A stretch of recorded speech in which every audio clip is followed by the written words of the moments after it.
हाँ, तो super acid जो है, जो कि ये होता है SbF5SO2, ठीक है। SbF5SO2 ये एक सुपर एसिड है जो कि स्ट्रॉन्गेस्ट एसिड होता है in whole organic chemistry, strongest acid है। और इसको सबसे पहले इसकी जो डिस्कवरी थी वो सबसे पहले की थी जॉर्ज ओला ने, और जॉर्ज ओला को इस सुपर एसिड के लिए नोबेल प्राइज़ भी मिला था, ठीक है। और वैसे तो अभी करके बताऊंगी मैं, बट आप ये सोच सकते हो कि सुपर एसिड जो है वो कार्बोकेटायन फॉर्म करता है। सुपर एसिड जो है इससे formation of carbocation will take place. इतने में किसी को कोई प्रॉब्लम है? देखिए ये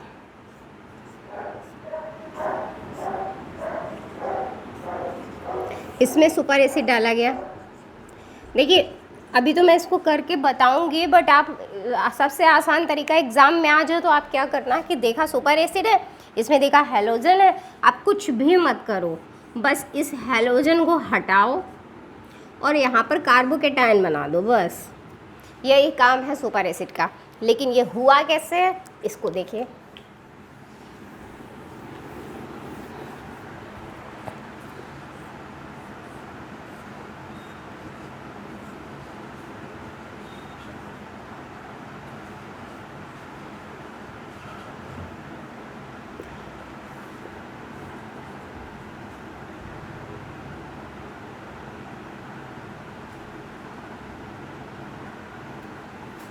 ये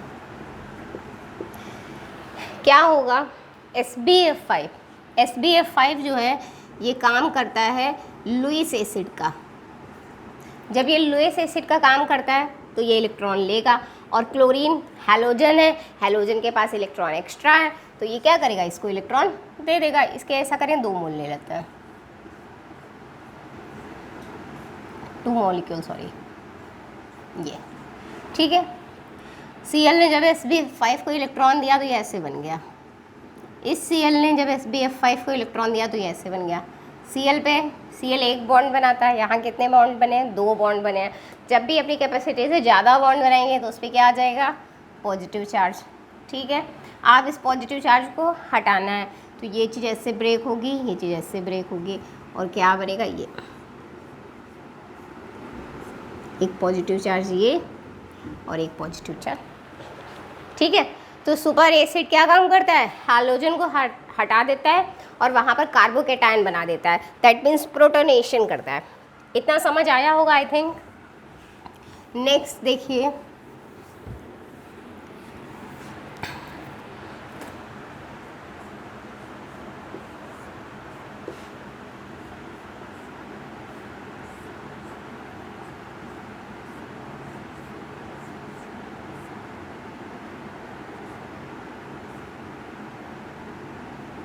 अगर इस टाइप का कुछ भी कंपाउंड है तो वो क्या है, ये ऐसे मत बनाइए, ये ऐसे बनाइए, बन नहीं रहा है।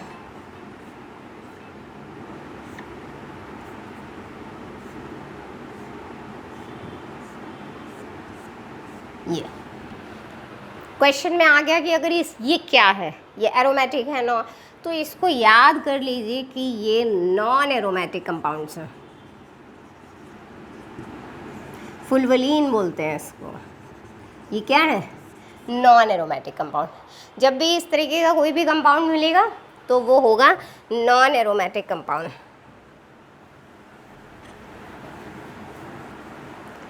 इसका अच्छा, अगर आपको रीज़न जानना हो कि ये क्यों नॉन एरोमेटिक है, तो देखिए यहाँ पर sp2 है और इसमें एंगल स्ट्रेन है।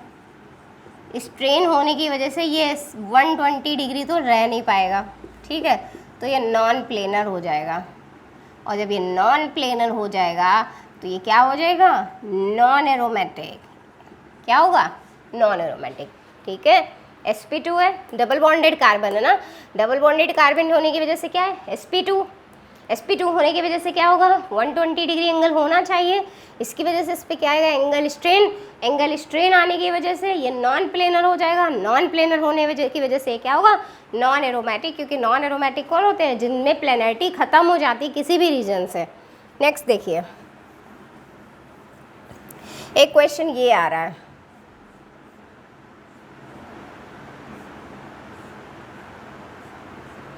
ये क्या है, ये एरोमेटिक है कि एंटी एरोमेटिक है कि नॉन एरोमेटिक है या होमो एरोमेटिक है, क्या बताओगे आप लोग इसको?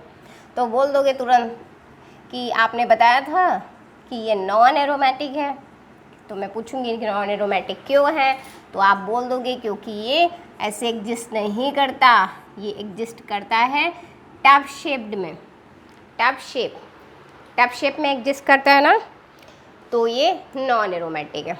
अब मैं बोल रही हूँ ठीक है ये नॉन एरोमेटिक है ना, इसे एरोमेटिक बनाना है, अब इसे एरोमेटिक कैसे बनाएंगे? अगर इसको एरोमेटिक बनाना है तो क्या करें, इस बॉन्ड को ब्रेक करते हैं, सॉरी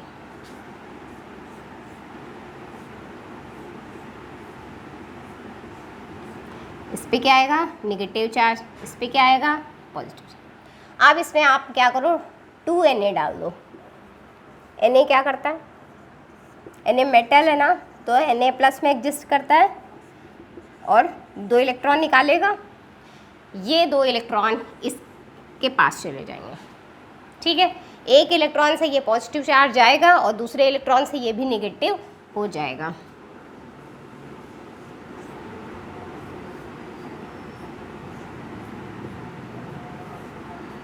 अब बताइए ये एरोमेटिक है या नहीं, तो 2 4 6 8 10 पाई बॉन्ड क्या होगा, अगर 4n पाई, n की वैल्यू 1 रखो तो 4 पाई आएगा, n की वैल्यू 2 रखो तो 8 पाई आएगा, n की वैल्यू 3 रखेंगे तो 12 पाई आएगा। ये किसकी कंडीशन थी, ये एंटी एरोमेटिक की कंडीशन थी, इस वजह से तो कुछ आ नहीं रहा है, तो आप 4n + 2 पाई रख के देखो, n की वैल्यू रखिए 1, तो 4 × 1 + 2 6 पाई, अगर n की वैल्यू 0 रखेंगे तो 2 पाई, अगर n की वैल्यू 2 रखेंगे तो 10 पाई, ये तो आ गया, ठीक है, तो ये अब कैसा हो गया एरोमेटिक। तो इस नॉन एरोमेटिक कंपाउंड को जब हमें एरोमेटिक बनाना था तो हमने क्या किया एल्कली मेटल डाल दिया, ठीक है, एल्कली मेटल डालने की वजह से ये कैसा बन गया एरोमेटिक बन गया।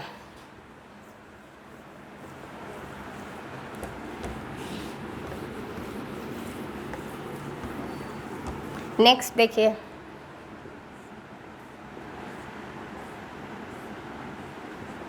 ठीक है, ये क्या है, ये भी नॉन एरोमेटिक है, क्यों नॉन एरोमेटिक, ये sp3 है, ये कुछ लोग कहेंगे कि ये होमो एरोमेटिक, अरे होमो एरोमेटिक होने के लिए उसके बगल वाले कार्बन पे पॉजिटिव चार्ज होना चाहिए, यहाँ तो बगल वाले कार्बन पे पॉजिटिव चार्ज है नहीं, यहाँ तो बगल वाले कार्बन पे डबल बॉन्ड है ना, तो ये होमो एरोमेटिक तो है नहीं, तो फिर क्या है 2 to 4 पाई बॉन्ड, और यहाँ पर कुछ है नहीं क्योंकि पूरा कॉन्जुगेशन तो है नहीं, कॉन्जुगेशन तो इसमें डिस्टर्ब है, कॉन्जुगेशन डिस्टर्ब होने की वजह से ये क्या होगा, ये होगा नॉन एरोमेटिक। अब इसे आप एरोमेटिक बनाना चाहते हैं तो कुछ नहीं, बस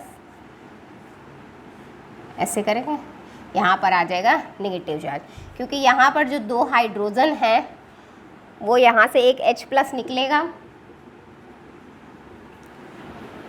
ठीक है, और Na क्या करेगा अपना इलेक्ट्रॉन दे देगा, इस तरीके से ये क्या बन गया 2 to 4 to 6, ये बन गया एक एरोमेटिक कंपाउंड। समझ आ रहा है, आई होप कि आप लोग समझ रहे होंगे। अच्छा ये वाला देखिए,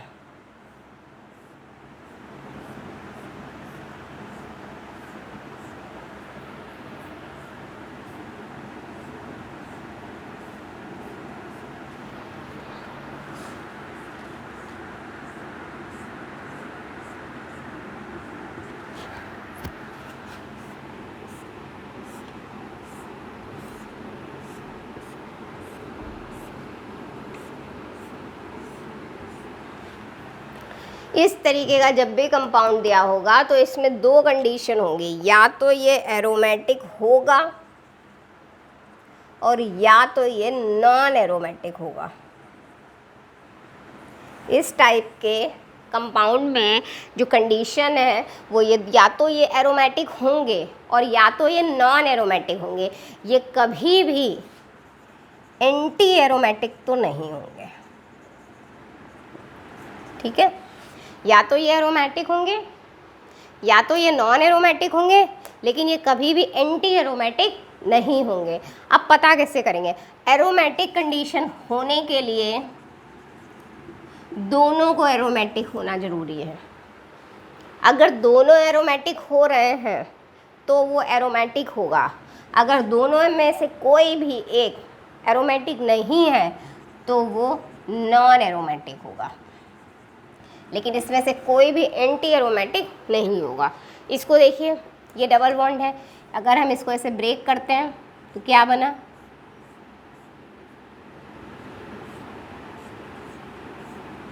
इस पे क्या आया? Negative charge. इस पे क्या आया? Positive charge. इस पे देखिए 2 पाई इलेक्ट्रॉन, ये तो हो गया एरोमेटिक। इधर 4 पाई इलेक्ट्रॉन, ये तो एरोमेटिक नहीं है क्योंकि 4 पाई इलेक्ट्रॉन किस में आता है? एंटी में, और ये क्या है? एरोमेटिक। तो अब की बार क्या है? एक एरोमेटिक है, एक एंटी एरोमेटिक है, तो फिर ये क्या होगा? Non aromatic. एरोमेटिक होने के लिए दोनों एरोमेटिक होने चाहिए। दोनों में से अगर एक भी एरोमेटिक नहीं है तो वो नॉन एरोमेटिक होगा, ना कि एंटी एरोमेटिक। याद रखिएगा, वो क्या होगा? Non aromatic. इसको देखते हैं, इसको ऐसे ब्रेक करिए, क्या बन रहा है देखिए।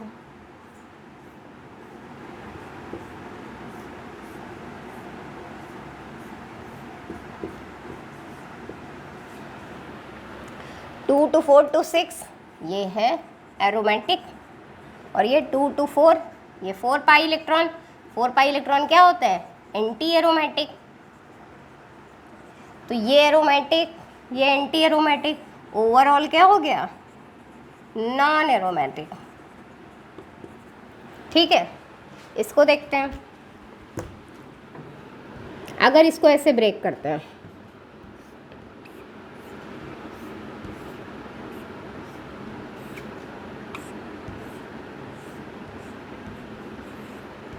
तो देखिए 2 to 4 to 6 इसमें क्या आएंगे?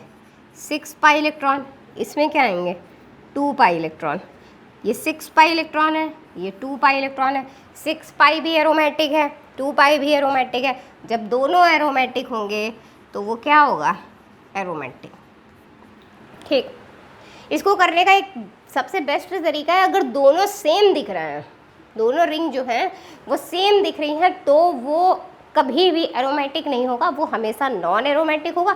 जब दोनों अलग होंगी तो एरोमेटिक हो सकता है। ठीक है, तो देखिए ये कुछ लोग सोचे कहेंगे कि आपने इधर ही क्यों तोड़ा, इस बॉन्ड को आपने इस तरफ ही क्यों ब्रेक किया, इस तरफ क्यों नहीं ब्रेक किया?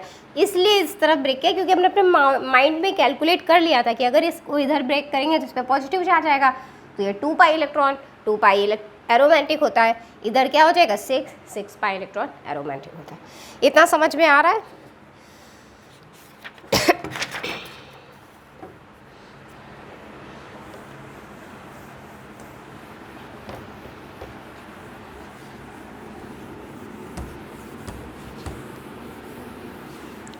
नेक्स्ट है quasi aromatic.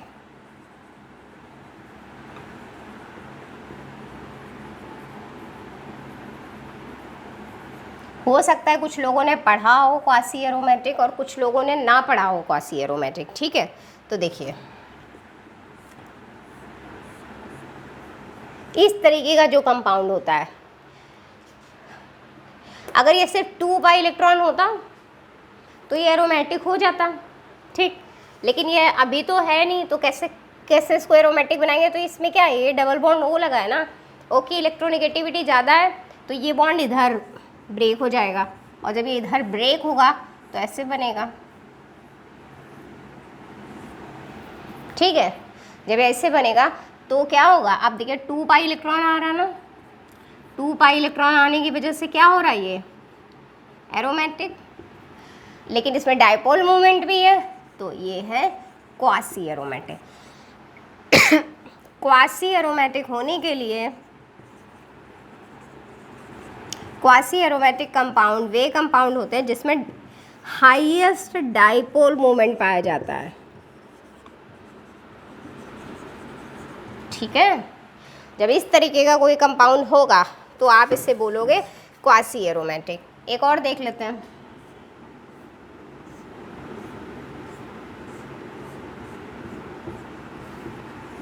To to 4 to 6 ये एरोमेटिक हो सकता है, लेकिन ये एरोमेटिक कब होगा?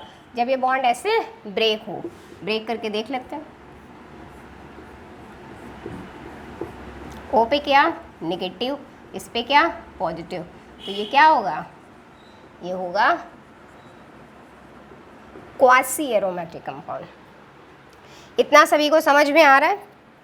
ठीक है, क्वासी एरोमेटिक कंपाउंड समझ में आए जो कि पॉजिटिव चार्ज लगाने के बाद एरोमेटिक हो जाए। तो पॉजिटिव चार्ज कैसे आएंगे कि डबल बॉन्डेड ओ टाइप, इस टाइप का कुछ होगा, जो बॉन्ड ब्रेक होगा तो यहाँ पॉजिटिव चार्ज होगा, तो क्या होगा? कॉन्जुगेशन पूरा हो जाएगा। ठीक है, इस तरीके के कंपाउंड को क्या बोलते हैं? Quasi aromatic compound. लेकिन यहाँ पॉजिटिव चार्ज लगने के बाद कंपाउंड जो है वो एरोमेटिक ही बनना चाहिए। अगर वो एरोमेटिक नहीं बनेगा तो फिर वो नहीं होगा क्वासी एरोमेटिक।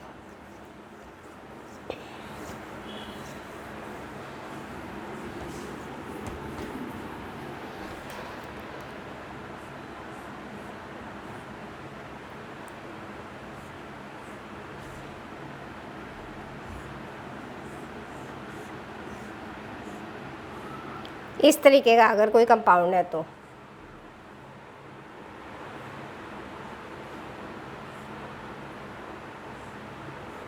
ठीक है, ये बन गया। कुछ लोग कहेंगे कि यार बताइए एरोमेटिक है, नॉन एरोमेटिक है या एंटी एरोमेटिक है, बताइए आप लोग, बताइए क्या होगा ये। तो देखिए 2 4 6 8 10 12 14 पाई इलेक्ट्रॉन है, तो 4 इंटू, अगर इसको 3 कर दें तो क्या होगा? 14 पाई आ गया। दैट मीन्स इस रूल के अनुसार तो ये होना चाहिए एरोमेटिक, बट ये एरोमेटिक नहीं होता है। तो क्यों नहीं होता है एरोमेटिक? क्योंकि ये जो हाइड्रोजन, इतने सारे जो हाइड्रोजन हैं इनमें रिपल्सन होने लगता है, और इस हाइड्रोजन में रिपल्सन होने की वजह से ये प्लेनर नहीं रह जाता, इसकी प्लेनरिटी लॉस हो जाती है। और जब ये प्लेनर नहीं रह जाएगा तो अब ये एरोमेटिक नहीं होगा, ये नॉन एरोमेटिक होगा। इसलिए ये जब भी होगा ये हमेशा होगा नॉन एरोमेटिक, कभी भी एरोमेटिक नहीं होगा, because of this hydrogen repulsion. इतना समझ में आ रहा है? लेकिन अगर आप इसको एरोमेटिक बनाना चाहते हैं तो ऐसे बना सकते हैं। देखिए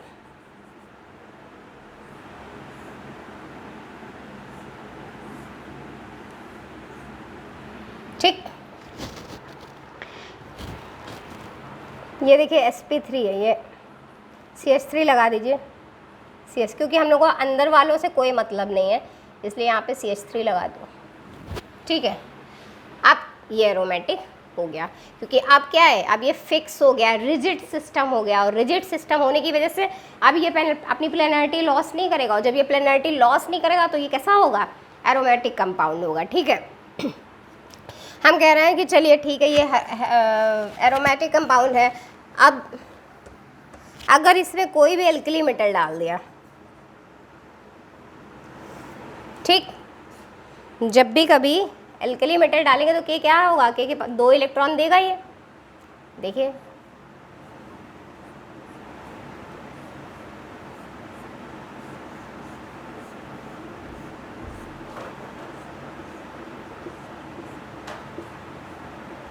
इसको ब्रेक करो तो एक तरफ निगेटिव, एक तरफ पॉजिटिव, ये 2 इलेक्ट्रॉन दे देगा, तो यहाँ पर भी क्या आ जाएगा?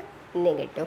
अब देखें 2 4 6 8 10 12 14 और ये 16 पाई इलेक्ट्रॉन, तो ये तो 4n pi electron rule follow कर रहा है।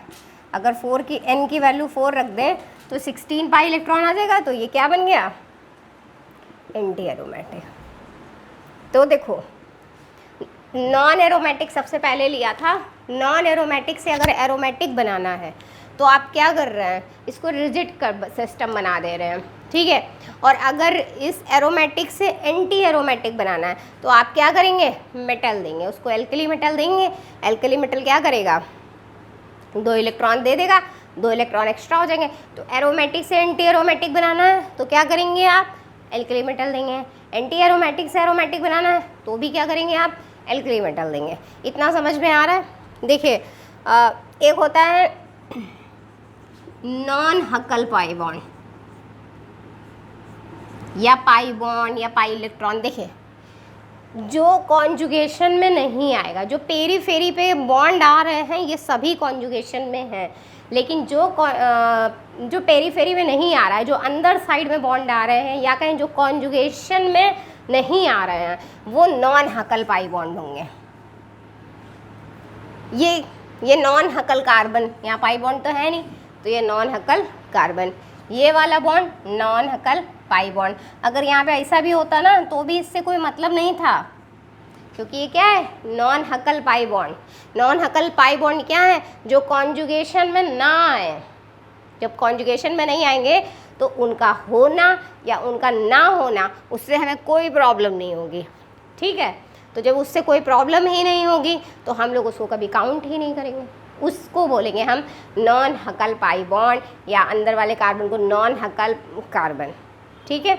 Okay, thank you.